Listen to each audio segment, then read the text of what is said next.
बिस्मिल्लाहिर्रहमानिर्रहीम। अस्सलाम वालेकुम नाज़रीन, प्रोग्राम सिटी एट 10 में खुश आमदीद। मैं हूँ आपकी मेज़बान अना यूसुफ। उम्मीद है आप सब लोग ठीक ठाक होंगे और शहर का मौसम बेहतरी की तरफ हम देख रहे जा रहे हैं। प्री मानसून जिसे कहा जा रहा है वो सिलसिला आजकल चल रहा है।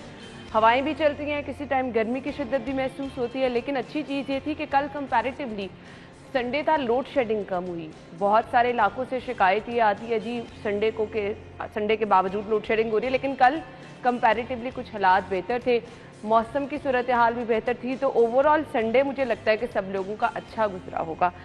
सो आज के शो की तरफ चलते हैं। सेगमेंट्स भी हमारे प्रोग्राम का हिस्सा होंगे, खबरें भी शामिल करेंगे और साथ ही साथ आज के मेहमान भी हमें ज्वाइन करने वाले हैं। सो हम आगाज़ करते हैं पहले सेगमेंट से। आज का पहला सेगमेंट एक दिन एक नेकी।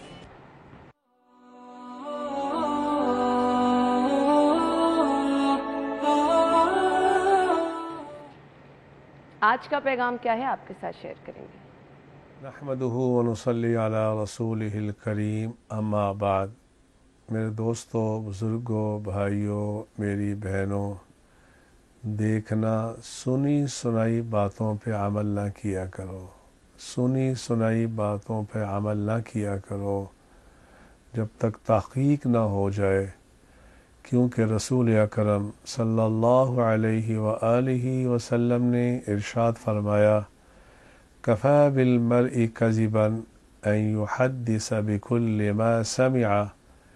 आदमी के झूठा होने के लिए इतना ही काफ़ी है कि वो सुनी सुनाई बातों को आगे बयान करना शुरू कर दे। इसलिए जब तक किसी चीज़ की तहक़ीक़ ना हो, आगे उसको कोट ना किया करें। अल्लाह मुझे भी आपको भी इस पर अमल करने की तौफ़ीक़ अता फ़रमाए। व आखिरु दावाना अनिल हम्दुलिल्लाहि रब्बिल आलमीन। सो ये थी जी आज की अच्छी बात। खबरें क्या हैं? पहली खबर है आपके साथ शेयर करेंगे, बिजली बचाने का प्लान। आज से मार्केटें रात 9 बजे बंद, इंतजामिया मुतहर्रिक।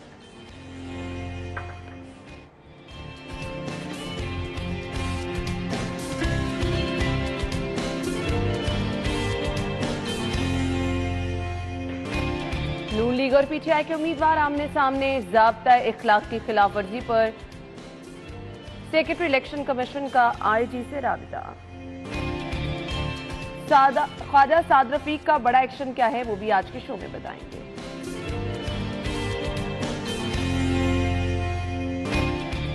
और शहर के बेशतर सरकारी अस्पतालों में मुस्तकिल सरबराहान ही नहीं, अस्पतालों के इंतजामी मामलात के हालात आज के शो में बताएंगे।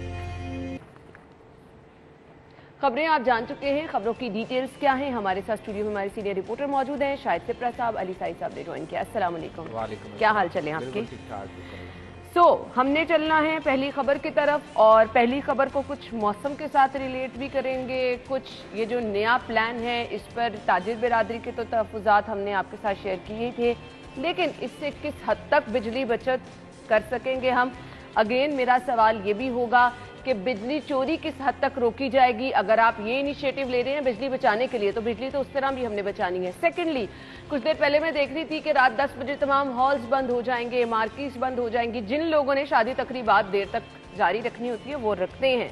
सो ये वो मामलात हैं जिनको मार्केटें जल्दी बंद करने के साथ इस तरफ भी तवज्जो देने की जरूरत है। जी शाहिद सिप्रा साहब। बिस्मिल्लाहिर्रहमानिर्रहीम। देखें, बात पता क्या है, ये बिजली बचाने का अनोखा तरीका मैं इसको कहूँगा। जो कैलकुलेशन है, जो मुझे मालूम हुआ है कि लाहौर इलेक्ट्रिक सप्लाई कंपनी ने जो कैलकुलेशन की है, उसके मुताबिक 150 मेगावाट बिजली बचनी है अगर मार्केट्स को हम बंद करते हैं। अब मुझे बताएं, लस्को तो 750 मेगावाट शॉर्टफॉल पे चल रही होती है, 800 मेगावाट शॉर्टफॉल भी चल रहा होता है। उसमें 150 मेगावाट अगर आप बिजली बंद भी कर देते हैं तो उसका क्या हमें फ़ायदा क्या मिलेगा? कुछ भी नहीं फ़ायदा मिलेगा। ज़्यादा से ज़्यादा क्या होगा, जो आधा घंटा लोड शेडिंग एक्स्ट्रा हो रही है, जो 3.5 घंटे लोड शेडिंग कर रहे हैं, हम लोग 3 घंटे पे आ जाएंगे। लेकिन वो ताजर बरादरी जो कि कोविड की वजह से गुज़श्ता 2 साल में उनके साथ क्या हालात रहे और उसके बाद अब वो वापसी की तरफ आ रहे हैं। परसों की अब ईद की आमद है, इस पर आप ऑब्वियसली उस तरह से शॉपिंग छोटी ईद की तरह नहीं होती, लेकिन फिर भी ईद पे लोग नए कपड़े तो पहनते हैं। लाहौर ये करते हैं। मैं वही कह रही हूँ, ईद पे तो लोग नए कपड़े पहनते हैं। अब रही बात के प्लान किसने बनाया है, उनको किसने ये मशवरा दिया है कि आप इस तरह बनाएं, ये पंजाब गवर्नमेंट का अपना काम है, विफाक का नहीं है। विफाक इस बात की तरदीद भी 2 दफ़ा कर चुका है, पावर डिवीजन भी कह चुकी है कि हम लोग इस तरह का कोई प्लान करने नहीं जा रहे, जो कि बेसिकली इस बात के ज़िम्मेदार हैं कि हमने किसको कितनी बिजली देनी है और उसका कोटा कितना होगा। मुझे सिर्फ ये बता दें, अगर ये इम्प्लीमेंट हो तो गया, आज से करवा भी रहे हैं, कितनी बिजली बच जाएगी? मैं आपको बता रहा हूँ 150 मेगावाट बचेगी, और वो नमक क्या है, आटे में नमक बराबर है, उसका कोई फायदा नहीं है। मैं ये कहता हूँ कि उसका जो साइड इफेक्ट्स हैं, देखें ताजर बरादरी कह रही है हम शटर डाउन हड़ताल पे जाएंगे, हम एहतजाज करेंगे, मुजाहिरे करेंगे, मुझे बताएं उसकी साइड इफेक्ट्स ज़्यादा हैं बजाय कि हम लोग, मैं हमेशा से ये बात करता रहा हूँ, आप शेड्यूल लोड शेडिंग पे अब चले गए हैं, 3.5 घंटे 4 घंटे की लोड शेडिंग शहर में जब आप करते हैं, अब वो शोर नहीं है कि लोड शेडिंग, हमेशा शोर उस वक्त होता है जब गैर एलानिया तौर पर लोड शेडिंग की जाती है, या टेक्निकल या फ़नी खराबियों की बुनियाद पर आपको 24-24 घंटे 30-30 घंटे तक मुख्तलिफ इलाकों में बिजली बंद रहे, ट्रांसफार्मर डैमेज हो तो बिजली बहाल ना हो, उस वक्त होता है। एक शेड्यूल बना दिया गया कि 3.5 घंटे लोड शेडिंग होगी। मेरे ख्याल में अब लाहौरियों को उस तरह का प्रॉब्लम नहीं आ रहा कि 3.5 घंटे की लोड शेडिंग होगी। और ये मार्केट्स बंद करके आप एक और नया इम्तिहान जो है ताजर बरादरी का लेने जा रहे हैं। मैं इस हक में बिल्कुल नहीं हूँ कि आप 150 मेगावाट बिजली बचाने के लिए लाहौर शहर को आप बंद करें। और अच्छा, फिर ओवरऑल क्या है, ओवरऑल कैलकुलेशन क्या है जी, 500 मेगावाट बचेगी। मुझे बताएं कि आपकी 4 डिस्ट्रीब्यूशन कंपनीज में 500 मेगावाट बिजली बचाकर आप ताजर बरादरी को कौन सा बढ़िया, इसमें नहीं है। इस तरह के इकदाम आप आवाम को बताने के लिए तो कर सकते हैं कि हम ये आपके लिए फ़ायदे के लिए ये बात कर रहे हैं, लेकिन रियलिटी में कुछ और चीज़ें होती हैं कि आपकी उस तरह बिजली की बचत नहीं हो रही है जिस तरह आप चाह रहे हैं। तो मेरे ख्याल में अब इस चीज से हमें निकलना चाहिए। अच्छा, हमारे अपने ही लोग बहुत सारे इस फैसले के हक में भी हैं। आप खोखर साहब हैं, आमिर भाई हैं, वो कहते हैं ये होना चाहिए। बाहर के मुमालिक हम विजिट करके आए हैं, मुख्तलिफ राय है ना, होती नहीं। मैं आपको बताता हूँ, आप 1 हफ्ता और 10 दिन रुक जाइए, आपकी पन बिजली वापस आ जाएगी।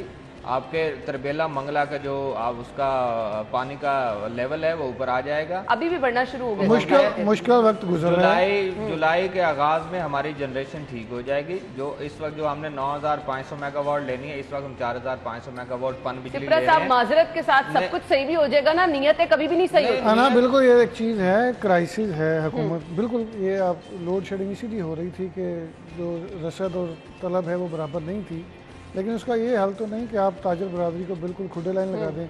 और जो सबसे अहम बात है कि इस शहर का हुस्न है, रात को यहाँ पे जगमगाती हुई सड़कें, यहाँ पे होटल खुले रहते हैं, रेस्टोरेंट खुले रहते हैं। यही तो लोग कहते हैं कि लाहौर जाते हैं तो लाहौर में लगता ही नहीं कि रात हुई है। सुबह 4 बजे भी आपको खाना मिल रहा होता है, खाना मार्केट्स में, और रेस्टोरेंट खुले होते हैं।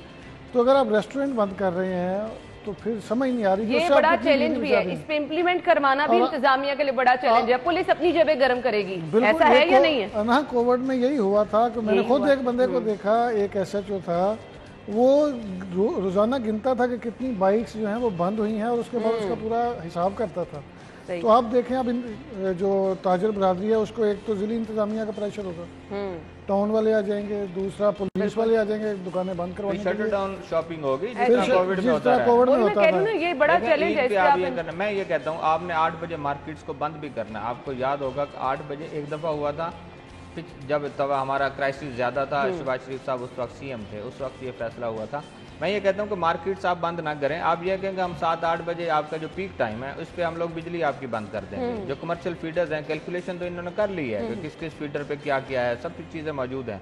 आप बिजली बंद कर दें, उनको सेल्फ पे चलने दें, वो जनरेटर पे चलाएं या जिस चीज़ पे चलाएं, कारोबार कम से कम कर दें। लेकिन मैं इस हक में भी नहीं हूँ। मैं ये कहता हूँ कि इतनी थोड़ी बिजली बचा कर आप एक बड़ा जो बहुत बड़ा नुकसान करने जा रहे हैं ताजर बरादरी को, आप अपने खिलाफ खड़ा करने जा रहे हैं। और चीज़ नहीं होना चाहिए। देखें, जो होलसेल मार्केट्स हैं वो तो वैसे ही शाम को बंद होना शुरू हो जाती हैं, क्योंकि दूर दराज के इलाकों से वहाँ पे शॉपिंग करने जाते हैं और चीजें लेके जाते हैं। सबसे ज्यादा शालम मार्केट लेती है वो तो बंद हो जाती है। वो उसके कल मेरे साथ 2-3 लोग बैठे थे, वो कहते थे हमारी तरफ से 6 बजे बंद हो जाए, हमें तो कोई इशू। अच्छा, फिर MM आलम रोड का दूसरे नंबर पे नाम आया। MM आलम रोड आपके रेस्टोरेंट्स हैं ज्यादा, वो फूड स्ट्रीट बनी पड़ी है सारी, वो आप 11-11:30 तक चलाने की इजाजत दे रहे हैं। मुझे ये बताएं कि इस तरह नहीं होता कि आप एक चीज सोची।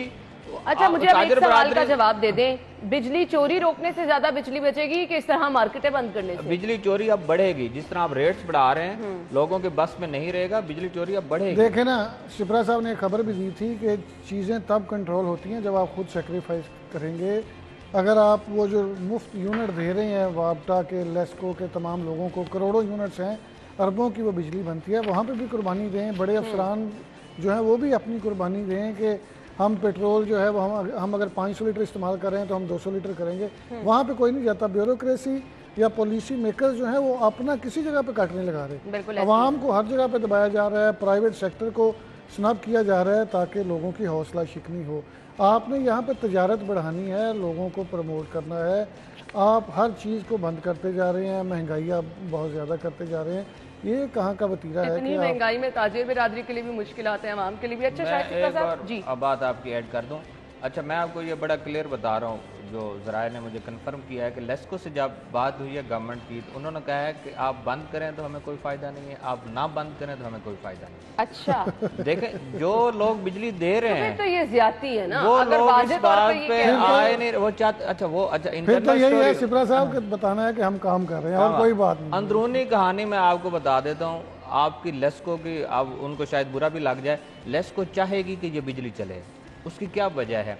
जो बड़ा सेक्टर होता है किसी प्लाजा में या आपका बड़ी कमर्शियल जो मार्केट है, वहाँ आपकी बल्क सप्लाई ज़्यादा होती है, वहाँ यूनिट चोरी होने का खदशात कम होते हैं और आपकी बिलिंग के खदशात जो है वो ज़्यादा होती है। उसका बराह रास्त फ़ायदा किसको होता है? कंपनी को होता है, उसके लाइन लॉसेस मुरतब करने में और उसको रिकवरी करने में। इसलिए लेस्को इंटरनली ये चाहती है कि ये फैसला इम्प्लीमेंट ना हो, लेकिन गवर्नमेंट करने जा रही है। उन्होंने दिखाना है आवाम को हम जी बिजली बचत प्लान कर रहे हैं। आप 4 घंटे की लोड शेडिंग से 6 घंटे पे ले जाएं, कोई प्रॉब्लम नहीं है, लेकिन फोर्स लोड शेडिंग खत्म कर लिया इंतजाम कर। अच्छा, आपको पता भी है जुलाई में प्राइम मिनिस्टर ने कहा कि हम 2 घंटे पे आ जाएंगे। क्यों कहा? आपको पता पन बिजली वापस आ जानी है, यानी इसलिए इनका कोई बड़ा कारनामा नहीं होगा। ये एग्जैक्टली नहीं, अभी शिप्रा साहब बता तो रहे थे कि अगले दिनों में जो है वो बिजली जाना कम हो जाएगी, लोड शेडिंग कम हो जाएगी। तो अच्छा, मुझे ये नहीं समझ आया, मई में करना चाहिए था, मई के शुरू में। सोशल मीडिया पे चल रहा था कि विभाग ने बिजली, भाई आप बारिश हुई है, लेस्को 2000 मेगावाट कम पे आ गई डिमांड उसकी। आप फिर वो क्रेडिट गवर्नमेंट ये भी क्रेडिट ले अपने सर ले कि हमने लोड शेडिंग जो है खत्म कर दी। इस तरह थोड़ी होता है। अगले 2 दिन बारिश होनी है, फिर कम इस्तेमाल होगा बिजली का, फिर ये भी क्रेडिट होगा। बिल्कुल, आगे भी बारिशों की पेशगोई है, तो आपके सामने मौसम बेहतर हो तो उस तरह से हम देखते हैं कि बिजली का इस्तेमाल जो है कम हो जाता है तो बेहतर सूरत हाल होती है। लेकिन क्रेडिट जो है वो जिन लोगों ने लेना है वो अपने साथ लेके चले जाते हैं। ब्रेक का कहा जा रहा है, ब्रेक लेंगे, अगली खबर की तरफ आएंगे और ब्रेक के बाद वापस आएंगे तो आपको बताएंगे नून लीग और पीटीआई के उम्मीदवारों के हालात क्या रहे और ज़ाब्ता इखलाक की खिलाफ वर्जी किस तरह से की गई। ब्रेक के बाद डिस्कस करेंगे, हमारे साथ रहिएगा।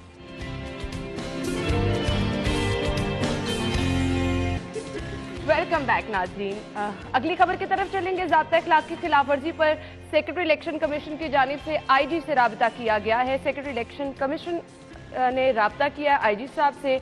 हुआ यह है, नून लीग और पीटीआई के उम्मीदवार आमने सामने आ गए हैं। साहिब साहब, क्या मामला पेश आया था? ये परसों रात को नून लीग और पीटीआई के कारकुनान और उम्मीदवारान आपस में आमने सामने हुए हैं। दोनों पार्टियां एक दूसरे पर इल्ज़ाम लगा रही हैं कि पहले उन्होंने रोका है। नज़ीर चौहान साहब ने जो कल प्रेस कॉन्फ्रेंस किया, उन्होंने कहा जी कि हमें रोका गया है और वहाँ पे 15 मिनट मेरी गाड़ी जो है वो नहीं चलने दी गई और उसके बाद वहाँ पे जो हालात ख़राब हुए और फायरिंग भी उन्हीं की जानब से की गई जिसकी वजह से बंदे ज़ख्मी हुए। पीटीआई की जानब से कहा जा रहा है कि जो नून लीग के उम्मीदवार हैं और उनके जो साथी हैं वो आए, उन्होंने फ्लैक्सेस फाड़ दी और उसके बाद वहाँ पे लड़ाई झगड़ा हुआ जिसकी फुटेजेस भी सामने आई। कोई फायरिंग भी हो रही थी, कोई बंदा कुर्सी से शीशे तोड़ रहा था गाड़ियों के। तो ये लोग हैं जिन्होंने हमारा मुस्तकबिल बनाना है। इन्होंने असम्बली में बैठ के हमारे लिए लेजिस्लेशन करनी है, मुल्क के लिए फ़ैसले करने हैं और ये इलेक्शन लड़ने से पहले इनकी सिचुएशन देख लें, मुल्क के हालात पहले ही क्या हैं और फिर ये लोग अगर इस तरह के लोग बैठ के फैसले करेंगे, इन लोगों ने मुल्क चलाना है तो क्या होगा। जी शायद से प्रसाद, देखें ये सिर्फ ज़िमनी इंतखाबात में नहीं होगा। अब देखिए कि अल्लाह ना करे ऐसा हो, ये जो हमारे आम इंतखाबात होंगे जो साल बाद होते हैं, 1.5 साल बाद, 6 महीने बाद, जब भी होते हैं, उनमें इससे भी ज़्यादा हालात ख़राब होंगे। चूँकि हमारी जो सियासी जमातें हैं उनके कारकुनों को अब इस तरह फीड किया गया है, उनकी तरबियत अब उस तरह कर दी गई है कि वो अना का मसला वो संभालते मैदान में आ जाएंगे तो क्या उन्होंने अना का मसला बना रही है। एक और भी वाकया किसी जगह पे हुआ है, वहाँ पे भी लोग, उसकी सीसीटीवी आई थी, वहाँ पे भी लोग आपस में गुत्था हुए हैं। ये तो अभी ज़िमनी इलेक्शन है, पुलिस ने बड़ा फोकस किया हुआ है, चूँकि 2-4 हल्के होंगे लाहौर में, सारी फोर्स वहाँ पे डिप्लॉयड होगी। लेकिन देखना ये है कि आइंदा जब जनरल इलेक्शन आएंगे तो फिर लोगों का एटीट्यूड कैसा होगा, फिर आप इन लोगों को नहीं संभाल सकते। तो आपको एक तो सोशल मीडिया से हटके जो आपको ग्राउंड रियलिटीज़ हैं उनको मानना पड़ेगा। दूसरा, लोगों में आपस में प्यार मोहब्बत पैदा किया जाए, इलेक्शन लड़े, बेशक जीते या हारे। देखे ना, सियासत को अना का मसला जब आप बना लेंगे उसके बाद यही हालात होंगे कि ये मैं तमाम तर जिम्मेदारी इन सियासी जमातों को जो लीडरान है उन पर डालता हूँ। वो लीडर्स इसके जिम्मेदार हैं। अगर वो अपने कारकुनों को इस तरह की बातें करेंगे और उनके जज्बात को इस तरह उभारेंगे तो फिर यही हालात हैं जो आपके सामने लाहौर में हो रहा है कि एक बंदा जो पहले PTI के टिकट से जीता और उसके बाद वो मुनरिफ हुआ, D-सीट हुआ और उसके बाद वो नून लीग के टिकट से इलेक्शन लड़ रहा है और उसके खिलाफ आप इस तरह की नारेबाजी करें। अब मैं बताता हूँ, ये सिर्फ इस तरह के गली मोहल्ले वालों नहीं रहने, ये घर घर में लड़ाई अब चल रही है। घर घर में वोटर्स आपस में, बहन किसी के साथ में, भाई किसी के साथ है, लड़ाई हो रही है। अब भाई किसी के साथ है, बहन किसी के साथ है, माँ वालिदैन किसी के साथ है। मुझे ये बताएं कि ठीक है, वोट देना हमारा जमहूरी हक है, हमने उसको किस तरह इस्तेमाल करना है। ऐवानों में हमारे लिए किया जाता है, वो कभी भी नहीं होना और मुस्तकबिल में भी नहीं होना। हम लोग गली मोहल्ले में लड़कर एक दूसरे के खिलाफ दुश्मनियां बना लें, एक दूसरे की जानों का नुकसान करें, तो मेरे ख्याल में हमें इस चीज़ से निकलना है। और ये उस वक्त ख़त्म हो सकता है जब सियासी जमातों के जो नुमाइंदगान हैं, जो कैंपेन्स कर रहे हैं, जो मुहिम में निकले हुए हैं, वो अपने कारकुनों से कहेंगे कि तहम्मुल का मुजाहरा करें। कहने को तो वो कहते हैं कि तहम्मुल का मुजाहरा करें, लेकिन पसे पर्दा उनको इसी तरह कहा जाता है जिस तरह हो रहा है। अगर खुदा न खास्ता कोई इंसानी जान इसमें ज़ाया हो जाती है तो ये सिर्फ कॉन्फ्रेंस कर देंगे, चेक दे देंगे और उस पर ख़त्म हो जाएगा। 4 दिन मीडिया पे चल जाएगा, इमरान खान साहब पहुंच गए जी, शहबाज शरीफ साहब पहुंच गए जी, फलां साहब। बिल्कुल इनकलाब लाना चाहिए, लेकिन इखलाकी इक़दार को हाथ से नहीं छोड़ना चाहिए। ये इखलाकी इक़दार को बिल्कुल नहीं छोड़ना चाहिए। इस तरह नहीं होता कि आप सोशल मीडिया में एक चीज़ है, ये फिर एक तरफा बात हो जाएगी कि जब आप गवर्नमेंट में थे तब भी आप कहते थे कि मैं एहतजाज करूंगा, मैं धरना दूंगा, मैं फलां जगह पे जा रहा हूं। अब आप गवर्नमेंट से हट गए हैं, अभी भी आप इसी चीज़ पे हैं कि जी रोज़ रात को लिबर्टी आ जाते हैं कभी किसी से।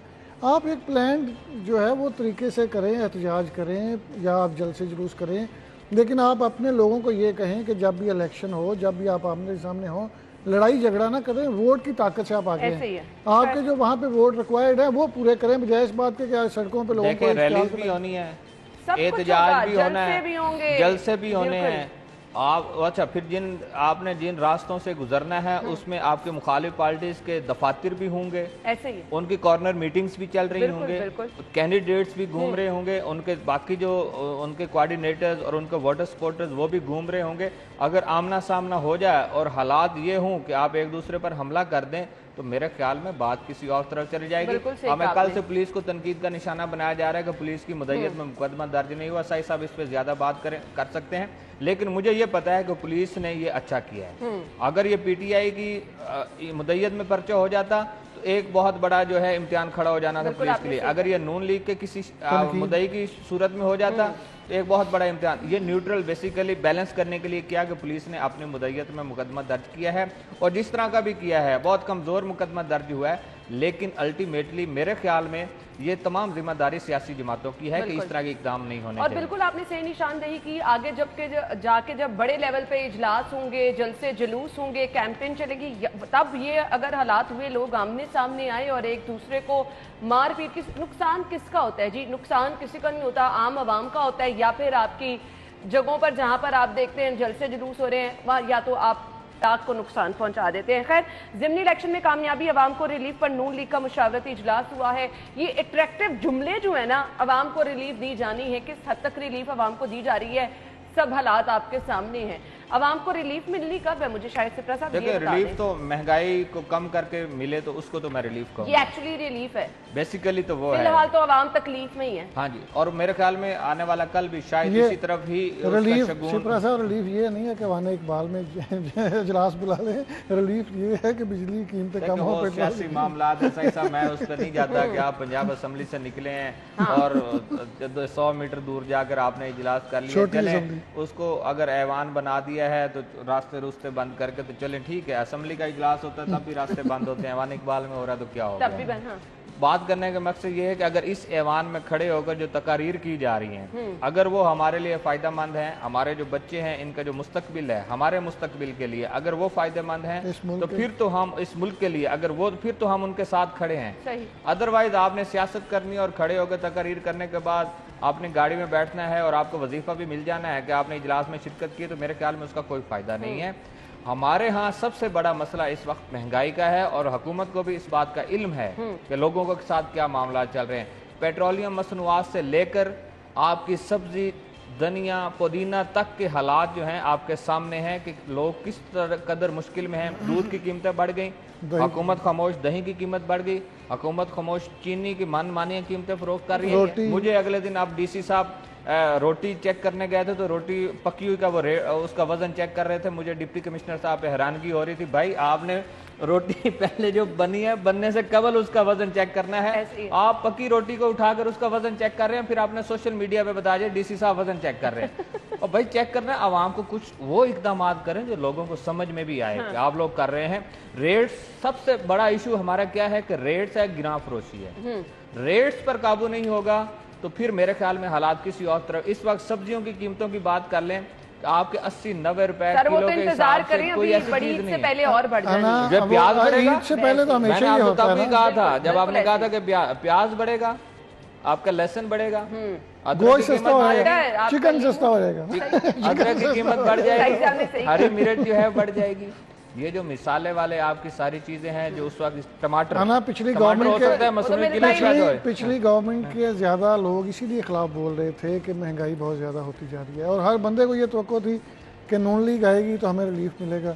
लेकिन बड़ी अजीब बात है कि पिछले 2-3 माह में जो रिलीफ मिला है उससे हमारे कानों से धुएं निकल गए और ये आगे भी कोई उम्मीद नजर नहीं आ रही, ना ही उम्मीद रखिएगा।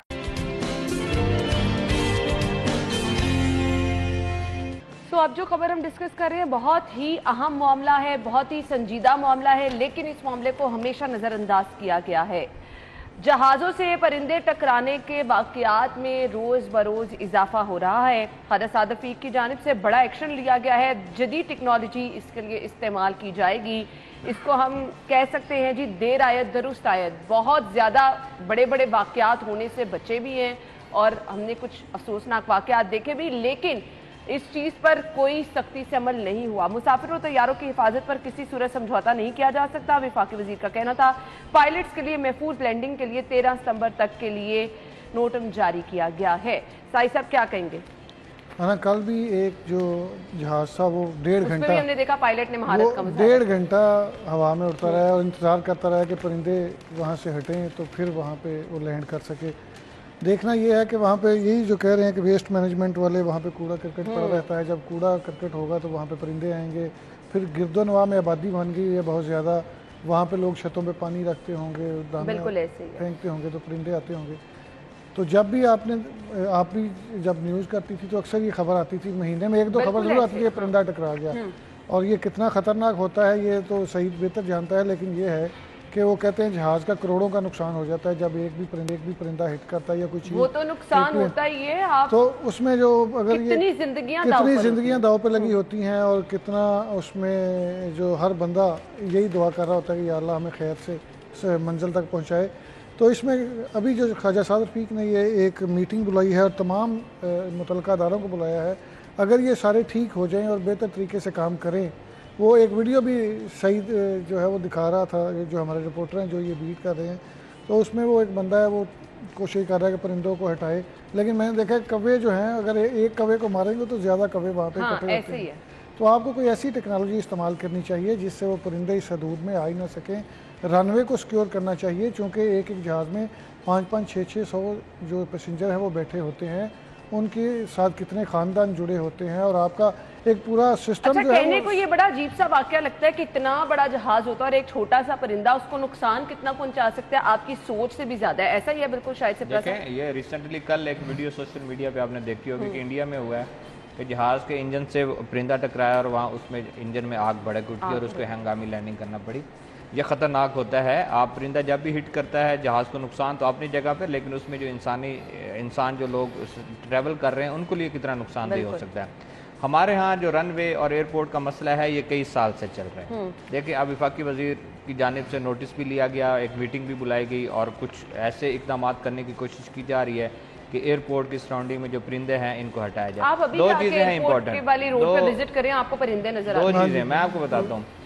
आपके एयरपोर्ट की सराउंडिंग में अब आबादी बन चुकी है बिल्कुल। ठीक है, ये परिंदे आपके कूड़ा क्रिकेट पे आना है, इन्होंने इनको खाने पीने की जहाँ अशिया मिलेंगी इन्होंने वहाँ से आना। बिल्कुल। एक तो इसका ये हल है कि आपकी जो सराउंडिंग में आबादी है उसको इंतहाई आप सफाई करें ताकि के लिए कुछ ना मिले, जो कि बहुत हद तक नामुमकिन है, लेकिन कहीं ना कहीं इसको पॉसिबल बनाया जा सकता है।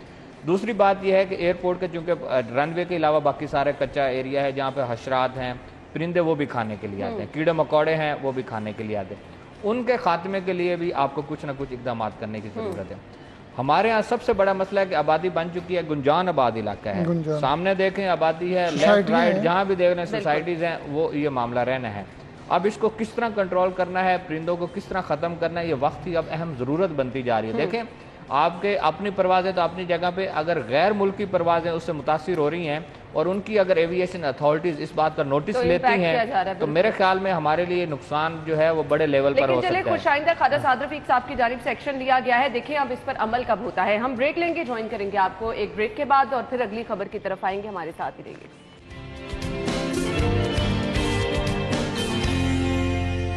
Welcome back. और एक बहुत बड़ा मसला, क्योंकि हम इसको बारहा डिस्कस करते रहते हैं, ऑलमोस्ट हमारे न्यूज़पेपर में हर रोज़ एक खबर होती है शहर के बड़े अस्पतालों के हवाले से, होनी भी चाहिए क्योंकि हालात इस तरह के हैं कि किसी भी मरीज़ की दाद रसी नहीं हो रही।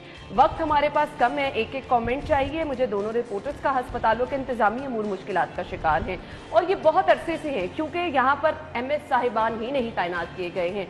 क्यों इस चीज़ को नज़रअंदाज किया जा रहा है? शायद सिप्रा साहब बहुत बड़ा मामला है, मुझे आपका एक कमेंट चाहिए, फिर साई साहब पे आऊँ। देखें, जिस घर का सरबराह नहीं होगा उसके हालात आपके सामने एग्जैक्टली सिंपल सी बात है। चौधरी साहब ने काफ़ी दफ़ा इस बात की निशानदेही की है और हमारे दीगर रिपोर्टर्स भी करते रहते हैं। कोई डिपार्टमेंट है, कोई महकमा है, अगर आपने उसका सरबराह नहीं लगाया तो इंतजामी अमूर नहीं चल सकते। बिल्कुल ऐसे उसका कस्टोडियन ही कोई नहीं है, आपको पूछने वाला ही कोई नहीं है कि आपको अगर किसी ने जिम्मेदारी ठहरानी है तो वो बंदा ही मौजूद नहीं है। तो फिर ये जो बड़े बड़े दावे हर हुकूमत करती है सेहत सहूलियात के, किधर जाते हैं? इलेक्शन आ गया ना, आप सुनिएगा, आप सुनते रहिएगा। सेहत तालीम एक चीज़ है कि बाकी सारी चीज़ें सियासी होनी चाहिए, लेकिन तालीम और सेहत में कोई सियासत का इंटरफेरेंस नहीं होना चाहिए। और सिप्रा साहब ने जैसा कहा कि सरबराह नहीं होगा तो उस घर के हालात कैसे होंगे। और आप ये देखें कि आपके सरकारी अस्पतालों में रोज़ाना कितने लोग आते हैं। अभी आप चले जाएं, आपको लाइनों की लाइनें, हज़ारों की तादाद में लोग आते हैं। जब ऊपर किसी भी डिपार्टमेंट को HOD नहीं होगा, वो पूछने वाला नहीं होगा, तो नीचे वाला अमला तो अपनी मर्ज़ी से काम करेगा। फिर मरीज़ खार होते हैं, फिर वहाँ पे लड़ाई झगड़े होते हैं, केसेस बनते हैं, हड़तालें होती हैं, मुजाहरे होते हैं। ये सारी चीज़ें तब ठीक हो सकती हैं जब वहाँ पे सियासी मुदाखलत नहीं होगी और मेरिट पे सरबराहान को तैनात किया जाएगा, और बहुत ज़रूरी है। इस पर जी ज़रूरी तौर पर नोटिस भी लेना चाहिए हमजा शहबाज शरीफ साहब या शहबाज शरीफ साहब, ये मसला हल करें। आम लोग बेचारे परेशान हाल जो कि अस्पतालों में आते हैं, उनकी दादरसी करने वाला कोई नहीं है। थैंक यू सो मच, बहुत बहुत शुक्रिया। नाज़रीन, हेडलाइंस होंगी, ब्रेक होगी और उसके बाद आते हैं वापस।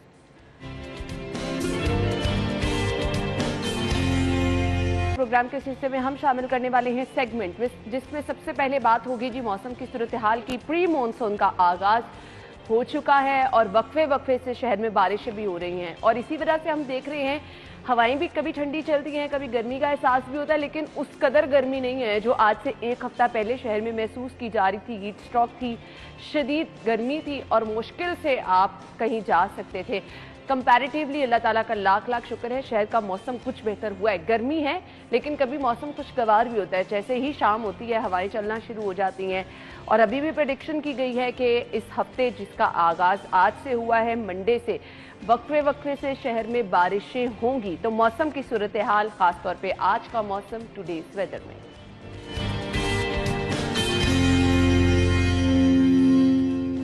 अच्छा जी, मौसम कैसा है, बारिश होगी या नहीं होगी, हर दूसरा बंदा ये पूछता है।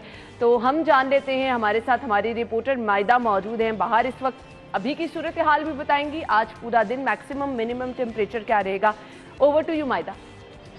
लाहौर के मौसम की अगर बात करें तो शहर लाहौर में मौसम जो है वो कदरे बेहतर है पहले की निस्बत।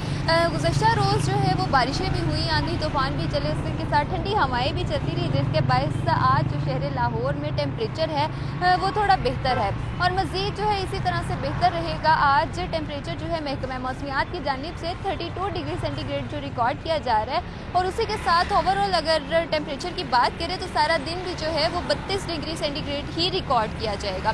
ये मौसम के लिए एक बड़ी अच्छी चीज़ है कि टेम्परेचर जो है वो मौसम बेहतर होने के साथ साथ जो है वो काफ़ी ज़्यादा कंट्रोल में देखने में नज़र आ रहा है, वरना पहले काफ़ी ज़्यादा गर्मी की शिद्दत जो है वो महसूस की जा रही थी। और हमारे शहरियों के लिए आज भी खुशखबरी है कि आज भी जो है महकमा मौसमियात की जानिब से 60 से 70% बारिशें जो हैं वो बताई गई हैं कि आज भी बारिशें होंगी, जिसके बायस आज भी मौसम जो है मज़ीद खूबसूरत हो जाएगा। लेकिन ये बारिशें बरसेंगी लेकिन 3 बजे के औकात के बाद।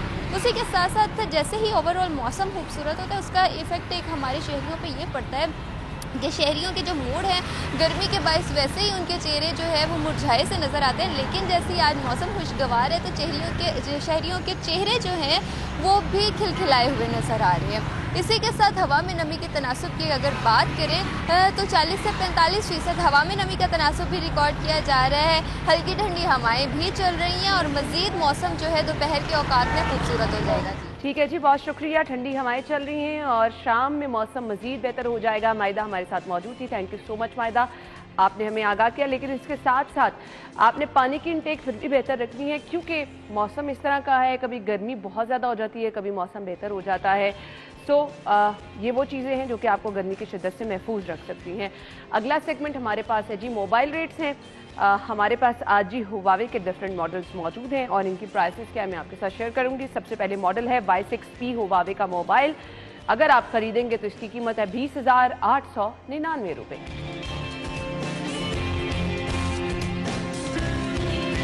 हुवावे Y7P मोबाइल 28,999 रुपये इसकी कीमत है। इसी तरह से हुवावे का ही Y9 मॉडल है, अगर आप खरीदेंगे 33,999 रुपये। और हुवावे P30 मोबाइल अगर आपने खरीदना है 39,999 रुपये।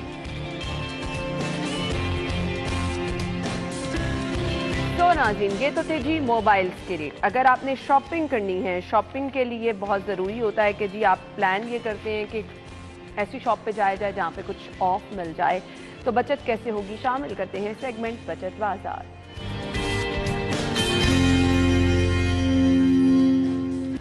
पहला ब्रांड है जी हैंगटन। अगर आप यहाँ पर जाएंगे तो यहाँ पर कितने फीसद ऑफ है जी? Up to 35% of.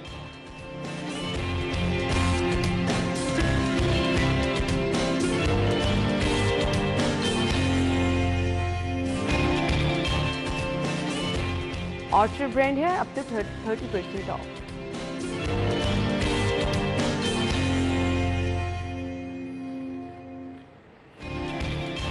Walkings brand है, अगर आप यहाँ जाएंगे तो अप टू 50% ऑफ।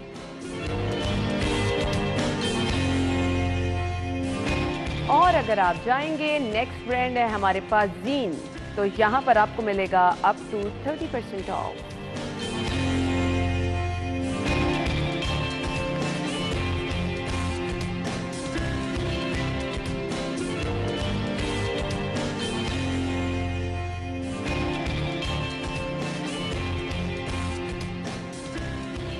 तो यहाँ पर अगर आप जाएंगे शॉपिंग कर सकते हैं। ऑनलाइन शॉपिंग के ऑप्शन भी अवेलेबल है, आप इनकी साइट पर जा सकते हैं, तमाम डिटेल्स आपको मिल जाएंगी, शॉपिंग आप कर सकते हैं। इसके बाद आज का टोटका हमने शामिल करना है और हमेशा हम आपको वो चीज़ बताते हैं जो आपके घर में और आपके किचन में मौजूद होती है, लेकिन वो कितनी फ़ायदेमंद है, उसके किस तरह से मल्टीपल आपको फ़ायदे पहुंच सकते हैं, वो हम आपको बता देते हैं। आज की हमारी प्रोडक्ट जिसके बारे में आपको बताएंगे कि फ़ायदा क्या क्या हो सकता है, ज़ीरा है।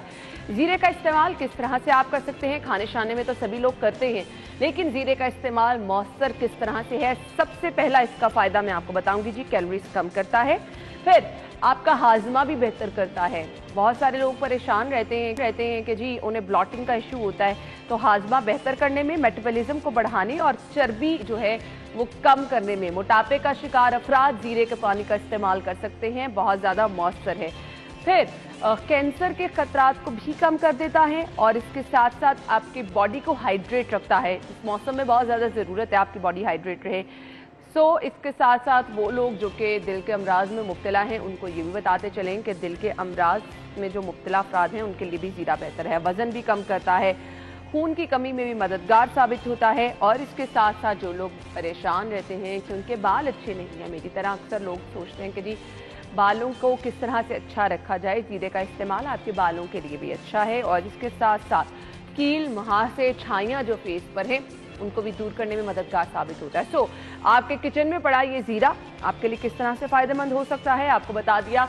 आजकल लोगों का सबसे बड़ा मसला है जी वेट कम करने के। पानी का अगर आप इस्तेमाल करेंगे आपके लिए बहुत ही ज्यादा फायदेमंद हो सकता है, वजन कम करने में आपके लिए बेहतर हो सकता है। ये तमाम चीजें हैं, ये तमाम फवाइद हैं जो कि हमने आपको बता दिए। डिसाइड आपने ही करना है कि आपको कौन से मसले का सामना है, तो उसके लिए आप जीरे के पानी का इस्तेमाल कर सकते हैं। कुदरती चीजें हैं, कहीं ना कहीं आपको फायदा पहुंचाती हैं, लेकिन जरूरत से ज्यादा इस्तेमाल प्लीज मत कीजिए, क्योंकि जहां कहीं पर एक चीज के फायदे होते हैं अगर आप उसको जरूरत से ज्यादा इस्तेमाल करेंगे तो उसका नुकसान होना शुरू हो जाता है। खैर, आगे बढ़ेंगे, अगले सेगमेंट की तरफ जाना है और हमने आपको बताने हैं करेंसी रेट आज के क्या हैं। सेगमेंट है हमारा माल का हाल।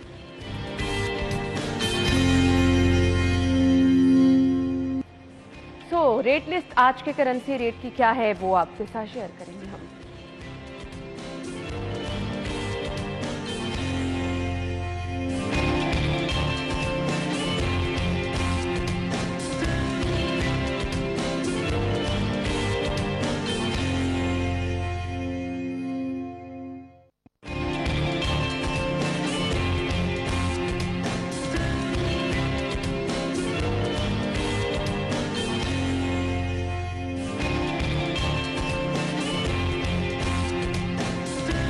तो नाज़रीन, अब सेगमेंट है हमारा अगला, और अगला सेगमेंट कौन सा है आपके साथ शेयर करते हैं। Big screen.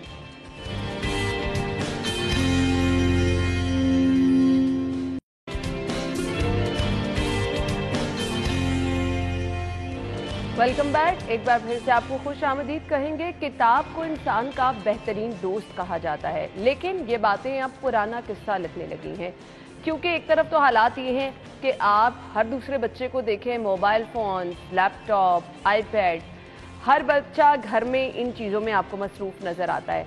लेकिन इसके साथ साथ ये चीज़ें जो कि बच्चे किताबें पढ़ना भी चाहते हैं, सब लोग एक जैसे भी नहीं हैं, उनसे भी किताबें दूर की जा रही हैं। वो किस तरह से किताबों की कीमतों में ये हालिया महंगाई जो है इसकी जद में हम देख रहे हैं कि किताबें भी आई हैं और 100% इजाफा हुआ है। यानी आपको अगर 50 रुपए की कॉपी मिल रही है तो अब वो 100 रुपए की है। किताबें सस्ती होनी चाहिए। तालीम हासिल करना हर किसी का हक है। तालीम के लिए हर गवर्नमेंट बड़े बड़े दावे भी करती है, लेकिन किताबें, कॉपियाँ इस कदर महंगी हो गई हैं कि गरीब जो कि वाकई ये मोबाइल फ़ोन, ये टैबलेट्स, ये लैपटॉप अफोर्ड नहीं कर सकता, आज भी वो अपने बच्चों के लिए कॉपी और किताबें लेकर आता है। और तालीम जो है अपने बच्चों के लिए, उसके लिए हर मुश्किल होती है, हर मुमकिन कोशिश होती है कि किसी भी तरह अपने बच्चे को ज़ेवर तालीम से रास्ता कर सके। अच्छे स्कूलों में जो लोग नहीं भेज सकते वो कोशिश ये करते हैं कि बुनियादी चीज़ें जो कि अपने बच्चों की पहुंच में लेकर आ सके, कॉपियाँ या किताबें। बहुत सारी किताबें मार्केट में अवेलेबल नहीं है, पता चल रहा है जी कीमतों में जो इजाफा हुआ है उसकी वजह से अभी कुछ शॉर्ट फॉल जो है वो देखा जा रहा है। लेकिन जिम्मेदार इसका कौन है? दावे तो ये किए जाते हैं कि हमने तालीम को आम करना है। तालीम आम किस तरह से होगी जब ये कॉपियाँ, किताबें ही आम आदमी की पहुंच से दूर होते जाएंगे।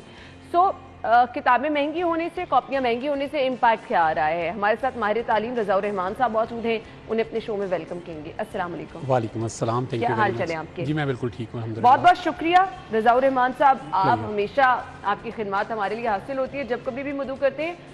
तालीम हर किसी का हक है, दावे भी यही गवर्नमेंट की तरफ से किए जाते हैं। तालीम आम करना चाहिए भी, क्योंकि यही मुस्तकबिल के व्यवहार है जिन्होंने आगे जाके मुस्तकबिल संभालना है जी। लेकिन तालीम महंगी इस कदर होती चली जा रही है, भारी फीसों के बाद अब ये कॉपियाँ, किताबें अवाम की पहुँच से दूर हो गई हैं, क्या कहेंगे? देखिए, तालीम आसान करने का हमें कोई प्लान देना चाहिए, कोई स्केड्यूल देना चाहिए, बल्कि हम तालीम को दुश्वारियाँ क्रिएट करते जा रहे हैं, मुश्किलात बच्चों के लिए, वालिदैन के लिए क्रिएट करते जा रहे हैं।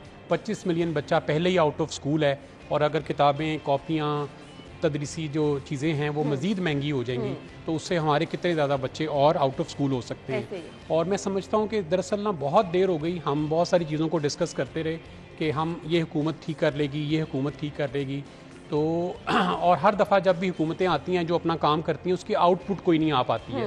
तो मेरी तो आपके चैनल के तवज्जुह से गुजारिश ये है कि कोई मिसाके तालीम कर लीजिए बराए करम, और चार्टर्ड ऑफ एजुकेशन जो है वही इस कौम के बच्चों को तालीम दे सकेगा। अच्छा रज़ाउर रहमान साहब, ऑनेस्टली स्पीकिंग मुझे तो ये लगता है कि एक किताब का जो इम्पैक्ट है, एक किताब पढ़ने में जो मज़ा है, एक किताब से जो आप तालीम हासिल, इल्म हासिल कर लेते हैं, जितने मर्जी लैपटॉप आ जाए, जितनी मर्जी आपके पास गैजेट्स जदीद आ जाए, उसका नेमुल बदल कोई नहीं, उसकी खूबसूरती कोई नहीं है। किताब की खुशबू आपको ऐसे अट्रैक्ट करती है कि बाकी सारी चीज़ें तो बात की बात है, लेकिन उसकी खुशबू में जो आपको असर मिलता है, और पढ़ने के बाद तो बेशक आप मुस्तफ़ीद होते हैं, और वो जो इल्म आपको पढ़ने के बाद मिलता है वो जो आपके ब्रेन में जाके वो उसको रिमेन रहता है, कई साल रहता है, और जगह जगह इम्प्लीमेंटेशन करते हैं, वो लैपटॉप से पॉसिबल नहीं है। वो चीज़ें बच्चा स्केच नहीं कर सकेगा, ना ड्रॉ कर सकेगा अपने ब्रेन के अंदर।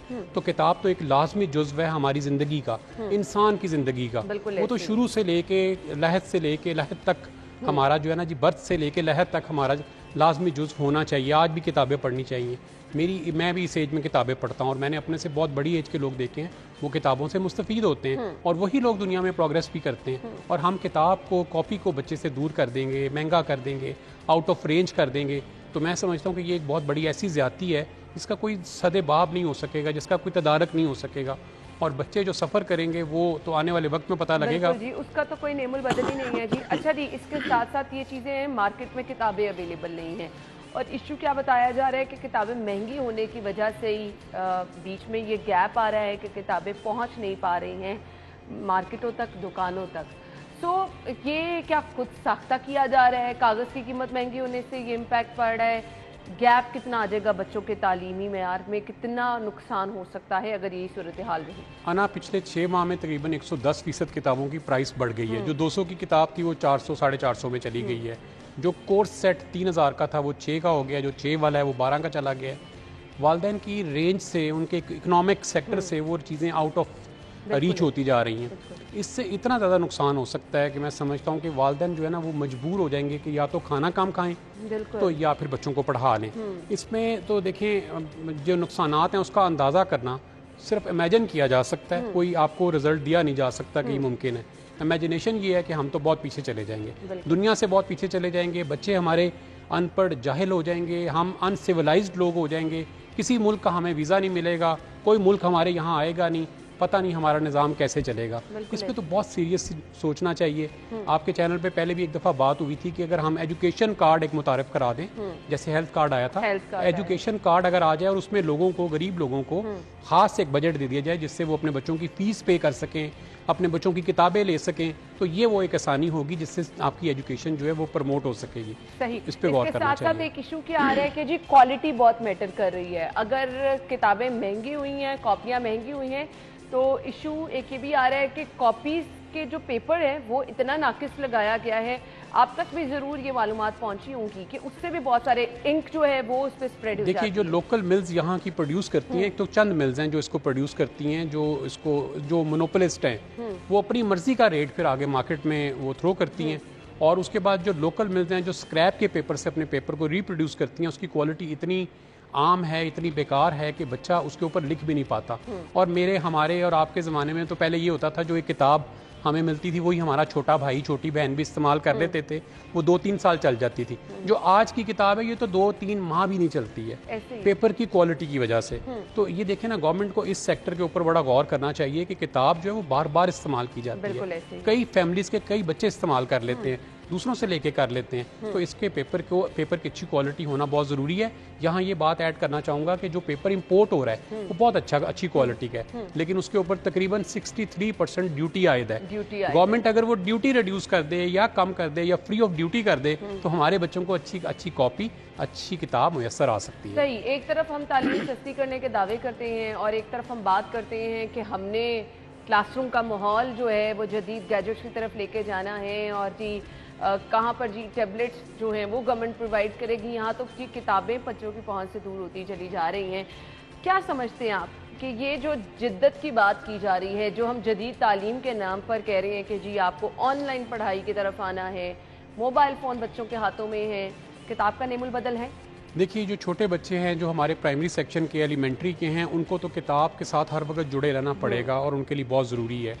और जो हमारे आगे मैट्रिकुलेशन है या कॉलेज लेवल है, वहाँ पे ये हाइब्रिड सिस्टम चल सकता है कि किताब और साथ लैपटॉप या ऑनलाइन एजुकेशन ली जा सकती है। ये दोनों सिस्टम्स को मिला के चलाया जा सकता है। कोई भी एक सिस्टम आज के ज़माने में प्रिवेल नहीं कर सकता। एक तो हमें यानी जो भी इसकी बॉडीज़ हैं, जो हुकूमत है या जो उनके कंसर्न्स लोग हैं, उसको इसको बड़ा सीरियसली सोचना चाहिए। लास्ट जो बजट आया उसमें भी हुकूमत ने ये किया है कि तकरीबन 1 करोड़ रुपया मुख्तस किया है लैपटॉप को इंस्टॉलमेंट्स पे देने के लिए। ये भी आपके ही चैनल पे आप ही के साथ मेरी 1 साल पहले बात हुई थी और बिल्कुल आज उसको इम्प्लीमेंट किया गया है। तो इस तरह की जो पॉलिसीज़ हैं वो हमारे बच्चों के लिए आसानियाँ पैदा कर सकेंगी। जैसे मैंने शुरू में कहा कि तालीम आसान प्रोग्राम जो है ना वो हमें शुरू करना चाहिए और गवर्नमेंट के ज़हन में भी ये होना चाहिए कि हमने तालीम को आसान करना। और इससे बेहतर मेरे ख्याल से ऑप्शन कोई नहीं है कि आप हेल्थ कार्ड की तरह पे उस तर्ज पे या फिर कोई ऐसा प्रोग्राम लेकर आए कि जिसपे वो लोग, वो बच्चे जो कि वाकई ही तालीम हासिल करना चाहते हैं, कुछ आगे बढ़कर करना चाहते हैं, उनके लिए जो है आसानी पैदा की जाए ताकि सभी लोग जो है तालीम हासिल करके आगे बढ़ के मुल्क कौम के लिए कुछ कर सके। रज़ाउर रहमान साहब बहुत बहुत शुक्रिया आपके लिए। नाज़रीन हम लेंगे एक ब्रेक, ज्वाइन करेंगे आपको इस ब्रेक के बाद।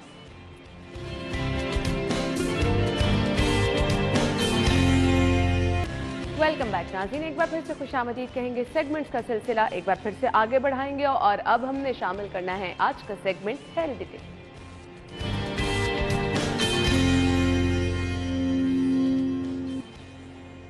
तो आज की टिप बताने के लिए हमने रुख करना है रहमान की जानिब, जो कि आज की टिप हमारे साथ शेयर करेंगे और बताएंगे कि आज की टिप क्या है, किस तरह से आप घर में कौन सी आसानी से जो है एक्सरसाइज कर सकते हैं। और एक सिलसिला हमने बना रखा है, अगर आप इसको कंटिन्यू रखते रहेंगे तो इंशाल्लाह आपको रिजल्ट भी अच्छे मिलेंगे। Over to you Rahman. अस्सलाम वालेकुम, मैं हूं रहमान अब्बास, आपका लाइफ कोच। आपको फिट करने के लिए, स्ट्रॉन्ग करने के लिए आपके खिदमत में हाजिर। आज एक नए प्लान के साथ, नई टेक्निक के साथ आपके सामने, आपको फिट करने के लिए, स्ट्रॉन्ग करने के लिए, आपकी सेहत का ख्याल रखने के लिए, क्योंकि मैंने आपकी सेहत का ख्याल रखना है, आपको स्ट्रॉन्ग करना है। आज के प्रोग्राम में हमें एक प्लेट चाहिए। अगर प्लेट नहीं तो आप बॉल ले सकते हैं, फुटबॉल ले सकते हैं, वॉलीबॉल ले सकते हैं, सबसे जो ईजी है। नहीं तो राउंड शक्ल में कोई वेट टर्न करने के लिए आप वो ले सकते हैं। तो चलें, फर्स्ट हमारा सेगमेंट का हिस्सा है वार्म अप आपने करना है। वार्म अप आप straight arm cycle wise turn करें। ओके, रिदम भी साथ साथ चलती रहे ताकि प्रॉपरली रिदम के साथ आप वर्कआउट में इन्वॉल्व हो जाएं, बॉडी एक्टिव हो जाए, मसल एक्टिव हो जाए। देन हाथों को ग्रिप कर लें, right and left, 10 each side. कहीं भी प्रोफेशनल ट्रेनिंग में वार्म अप के बिना ट्रेनिंग नहीं करनी, ये सबसे बड़ी गलती है, बेवकूफ़ी है। ये बेवकूफ़ी नहीं करनी, मसल इंजरीज के 110% चांसेस है। तो इसलिए ये काम आपने नहीं करना, प्रॉपरली रिदम के साथ वार्म अप करना है। जो बेसिक रिदम है, मसल रिदम में आ जाए। ओके, नाउ नी अप, स्टेप अप। हर प्रोग्राम में एक डिफरेंट है। वार्म अप के हमने डिफरेंट प्रोग्राम्स बनाए, उनको डाउनलोड करें, अपने पास रखें। ट्रेनिंग शुरू करने से पहले आपने वार्म अप करना है। 5 मिनट 3 मिनट जितना भी है आपने वार्म अप कर ली है। 4 ट्रेनिंग आपके साथ शेयर करूँ क्योंकि ये बेसिक है, घर में कहीं भी कर सकते हैं। प्रोफेशनल लेवल पे सेट बढ़ते जाते हैं, ट्रेनिंग बढ़ती जाती है। तो इसलिए 4 ट्रेनिंग्स डिफरेंट, आज की ट्रेनिंग डिफरेंट है, टेक्निक्स डिफरेंट है, कम्बिनेशन डिफरेंट है। तो चले इसको फॉलो करें। अगर आपको ये याद नहीं रहता तो डाउनलोड भी कर लें।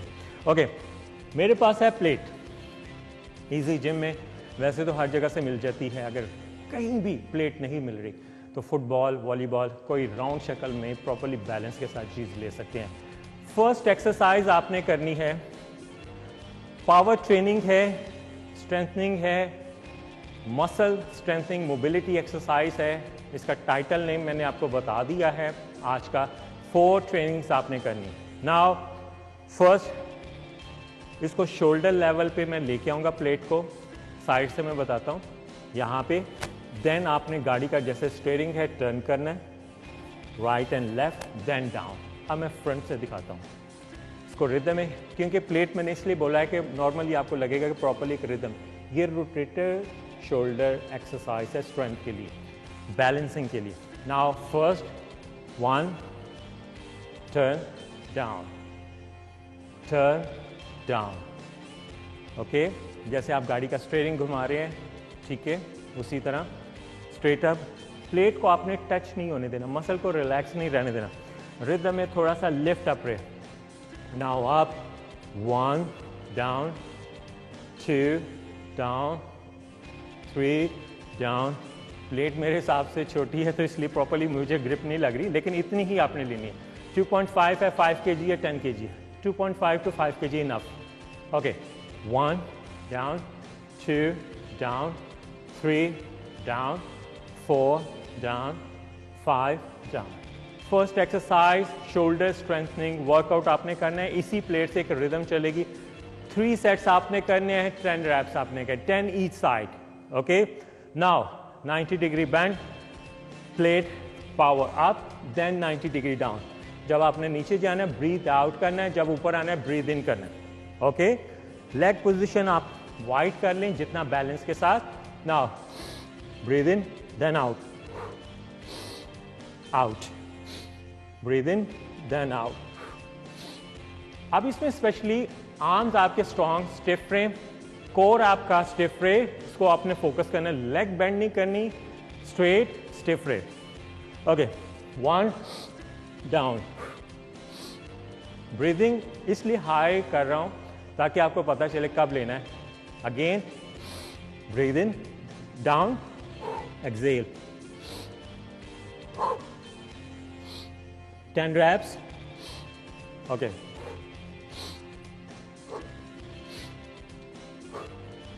ये मॉर्निंग क्रंचेस है। पावर ट्रेनिंग में आपका अपर बॉडी सारा इन्वॉल्व हो चुके हैं, मसल इन्वॉल्व हो चुके हैं। ओके, ये आपने करना है, 3 सेट्स आपने करने हैं एक रिदम के साथ, मिनिमम 10 reps। उसके बाद फिर आप इसको बढ़ाते जाएं, रेपिटेशन आप अप करते जाएं। 2 एक्सरसाइजेस मैंने आपको बता दिए। Now third exercise, straight position, plate up जाएगी देन डाउन। पावर ट्रेनिंग के साथ साइड से मैं बताता हूं। ओके, अगेन जैसे आप कोई वेट थ्रो करते हो, आप फेंकते हो पावर ट्रेनिंग में, like this. Okay, core tight then down, 1 2 3 4 5 6 7 8। अब इस ट्रेनिंग का फायदा ये है कि अगर फॉर एग्जांपल मेरे शोल्डर फ्रंट साइड डाउन है तो वो स्ट्रेट होना शुरू हो जाएंगे, क्योंकि डाउन शोल्डर लाइक दिस, कईयों को बेंड करने की आदत है, नेक फ्रंट साइड डाउन होती है, शोल्डर डाउन होते हैं, उसके लिए ये परफेक्ट एक्सरसाइज है। अब फ्रंट से 1 2 3, core tight, chest up, shoulder stiff, 4 5 6 7 8 9 10। Perfect exercise आपने ये करनी है और ये इफेक्टिव एक्सरसाइज है। नेक्स्ट एक्सरसाइज 3 ट्रेनिंग्स मैंने आपको बता दी। अब इसके बाद आपने करना है holding, squats holding with weight. अब इसको साइड से मैं बताता हूँ। Okay, hold, time count 10 second, 9 8 7 6 5 4 3 2 1। Perfect exercise एक रिदम के साथ। अच्छा जी, आज के टिप हमारे साथ रहमान ने शेयर की, आप लोगों ने जरूर इसका फीडबैक हमें देना है। ब्रेक की तरफ हमने जाना है, ब्रेक के बाद वापस आएंगे, हमारे साथ ही रहिएगा।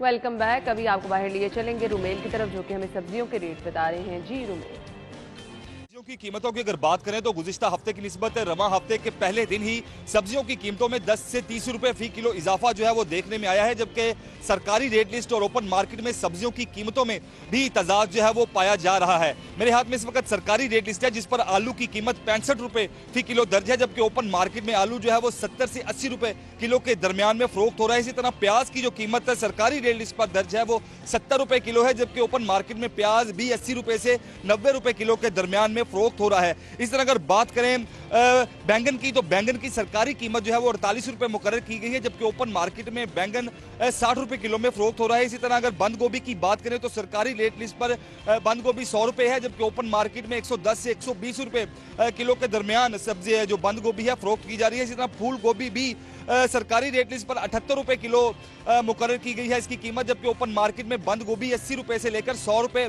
किलो के दरमियान में फरोख्त हो रही है। इसी तरह अगर भिंडी की बात करें तो भिंडी भी 58 रुपए किलो सरकारी रेट लिस्ट का मुकर्रर किया गया है, मगर ओपन मार्केट में भिंडी भी 70 रुपए से लेकर 80 रुपए किलो के दरमियान फरोख्त की जा रही है।